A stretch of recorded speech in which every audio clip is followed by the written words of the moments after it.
जय यीशु।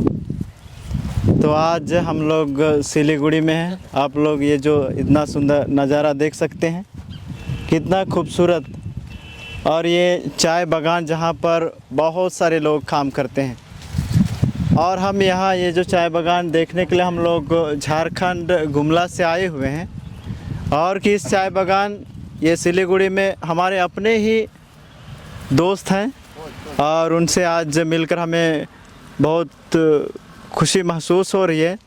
तो हम जानना चाहेंगे कि ये जो चाय बागान जहाँ पर हम देखते हैं बहुत सारे लोग काम कर रहे हैं, तो क्या ये लोग यहीं के रहने वाले हैं या तो हमने कभी सुना था अपने पूर्वजों से कि झारखंड से ही बहुत लोग आए और यहाँ पर अपना ये जो काम करते करते यहाँ पर रह गए।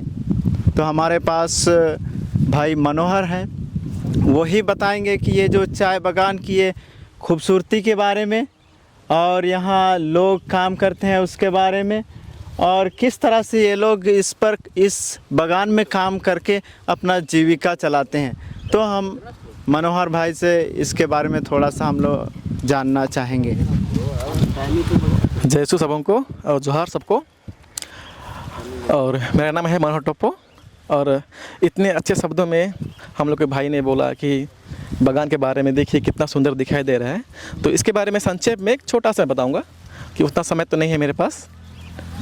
एक्चुअली में जो यहाँ पे वर्कर जो है जो काम कर रहे हैं, आप लोग देख सकते हैं इधर भी जो काम कर रहे हैं मम्मी लोग। तो ये एक्चुअली इनका पिताजी का आना सब रांची से आके इधर आके शिफ्ट हुए, फिर उनके किसी बच्चे लोग इधर में अभी काम कर रहे हैं। और इनका जो काम करने का तरीका है, और इनका सुबह 7 से लेके शाम 4 बजे तक काम करते हैं। बाकी बात जो इनका डेली का काम करने का तरीका बोलने से जो परमानेंट वर्कर अलग होते हैं और जो डेली बेसिक वर्कर अलग होते हैं। जो परमानेंट वर्कर होते हैं उनके लिए क्वार्टर दिया जाता है। क्वार्टर जो सुख सुविधा मिलता है बागान के लिए वो सब कुछ उनको मिलता है। और जो टेम्पोररी है उनके लिए जस्ट उनका जो वेतन मिलता है और कुछ नहीं। और बागान में जो इन सब दो आपको दिखाई दे रहा हरा भरा सब इन्हीं की देन है। इन्हीं के कार्य से इतनी सफलतापूर्वक बागान चल रही है। और हम लोग अभी खड़े हैं मरियमबड़ी टी गार्डन जो आपके दूधिया का जस्ट नज़दीक में है। और हिल्स पॉइंट हम लोग का जो हिल एरिया है बहुत सामने है। और क्या बोलूँ मैं इसके बारे तो संक्षेप में ज़्यादा नहीं आ रहा है मुँह में, लेकिन जो भाई मुझसे पूछेंगे मैं उनको बताने की बहुत कोशिश करूँगी। तो बहुत बहुत धन्यवाद मनोहर। और ये टी गार्डन, ये चाय बागान जहाँ पर इनको दिन भर काम करते देखते हैं हम लोग, क्या ये जो वो काम करते हैं और उन्हें जो सैलरी या तो जो भी इन्हें मिलता है, क्या ये उनके परिवार को चलाने के लिए, अपने बच्चों को शिक्षित करने के लिए, क्या ये जो वेजेस जो पैसा जो मिलता है या तो जो भी कमाई होता है उससे क्या ये लोग अपना घर परिवार को चलाने लायक उन्हें मिलता है? देखिए ऐसे तो पॉसिबल तो नहीं है, सबकी इच्छाएं बड़ी बड़ी होती हैं। और हम लोग के जैसे आप लोग देख ही रहे हैं, सुन भी रहे हैं कि हम लोग को जो चाय गार्डन लेबर है उनका डेली का वेजेस आपका मिनिमम आपका 250 जैसे होगा। बट निर्भर करता है उनका जो मैं जैसे बताया परमानेंट वर्कर है उनके लिए क्वार्टर दिया जाता है जितना भी सुख सुविधाएँ हैं। और उनके चलते ये लोग यहाँ पे बंधे हुए हैं कि उनको छोड़ने के बाद वो सब बाहर जाएंगे तो कहाँ रहेंगे। तो इसी कारणवश जो बागान वर्कर हैं वो लोग नहीं छोड़ पाते हैं। और मैं बोलूँगा जीने के लिए तो इतना कम देखिए इससे तो नहीं होगा, 250 तो नहीं होगा। देखिए मिनिमम आप बाहर कमाएंगे तो आपको 500-600 मिलता है, लेकिन बागान में रह के आपको बहुत इतना कम पैसा में घर चलाना बहुत मुश्किल होता है। इसलिए आजकल के ज़्यादातर युवा लोग बागान से निकल के टाउन शिफ्ट हो रहे हैं, काम ढूंढ रहे हैं और हर कभी बागान छोड़ रहे हैं। अगर बागान चाहेगा कि डबल पैसा देने के लिए तो हर कोई बागान में काम करना चाहेगा, इसमें कोई बुराई नहीं है काम बागान में, लेकिन सबके लिए सुविधा नहीं पहुंचता है और जिसको जितना चाहिए उतना नहीं मिल पाता है।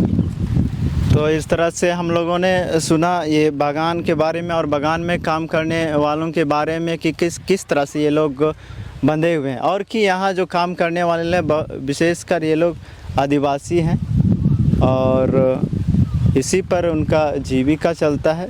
तो हमने इस चाय बागान में यहाँ पर आकर हम लोगों ने ये मनोहर से बहुत कुछ जाना समझा, और इसलिए हमें मनोहर का ये जो सहयोग से ही हम लोग यहाँ आज ये घूम पा रहे हैं। और हम लोग गुमला से आए हैं, कल ही से हम लोग ये नज़ारा हम लोग देख रहे हैं। और हमारे अपने ही गुमला, ये झारखंड से बहुत पुरोहित हैं जो कि इधर डायसिसों में काम कर रहे हैं। उनमें से हमारे अपने ही ये गुमला से फादर प्रिंस हैं जो कि इधर काम कर रहे हैं। उनसे भी हम जानना चाहेंगे कि फादर, आप जब इस पूर्णिया हम कहें और ये जो सिलीगुड़ी आप लोग बहुत नज़दीक हैं, तो आप लोगों को तो ज़्यादा अनुभव होगा कि यहाँ के लोग किस तरह के हैं और किस तरह से उनका जीविका चलता है। कुछ शब्दों में आप भी हमें बता देंगे तो।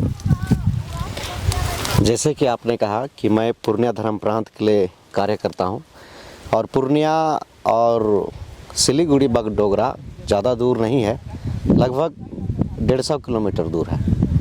तो 150 ज़्यादा दूर नहीं है, इसी के लिए हम लोग जब भी इधर आते हैं तो अपना महसूस होता है, अपना फील होता है, क्योंकि हम लोग अपने लोगों को हम पाते हैं। झारखंड, छत्तीसगढ़, जो छोटा नागपुर कहा गया, उन लोगों को यहाँ पाते हैं और जीवन के बारे में जानना चाहते हैं, पूछते हैं। और जैसे कि पूर्णिया में देखेंगे तो वहाँ पर लोग ज़्यादा खेती करते हैं, मकई की खेती या अन्य खेती, सालों भर खेती में लोग व्यस्त हैं और अपने जीवन जीते हैं, साथ साथ बाहर जाते हैं काम करने। लेकिन जैसे यहाँ पर आता हूँ, मैं हमेशा कोशिश करता हूँ, यहाँ आता हूँ, पारिश सब जाता हूँ, लोगों से मिलता हूँ, फादरों से।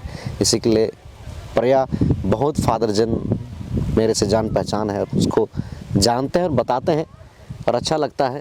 तो यहाँ पर जो चाय बागान में कार्य करते हैं हमारे जो आदिवासी भाई बहन हैं, माता पिता हैं, वे अपनी जीविका को आगे बढ़ाने के लिए अन्य कामों में ही व्यस्त हैं। साथ ही साथ ये एक जीवन भर का रोज़ दिन का जो डेली वेजेस में काम मिलते हैं, ये सब एक सुविधा होती है। मुझको ऐसा महसूस होती है और पूछने से पता चलता है, लेकिन थोड़ा कम लगता है, क्योंकि जैसे कि भाई ने बताया कि थोड़ा कम ज़्यादा सबकी ख्वाहिशें रहती हैं, उसके आधार पे कार्य होते हैं। और चाय बागान हम सबों को देखने घूमने के लिए अच्छा लगता है। आते हैं, घूमते हैं, फ़ोटो खिंचाते हैं, सेल्फी लेते हैं, और यहाँ के जो हरियाली को हम लोग महसूस करते हैं, आनंदित होते हैं, ये सभी लोग जानते हैं। और मैं यही आशा करूँगा कि जीवन में जो एक बार चाय बागान नहीं आएगा, शायद वो हरियाली और जो इसका महक है चाय का, उस खुशबू को वो लोग महसूस नहीं कर पाएगा। जीवन के एक तरह से ये लॉस हो जाएगा। तो धन्यवाद मुझे पूछने के लिए। मैं थोड़ा पड़ोसी ही पड़ता हूँ पूर्णिया यहाँ से।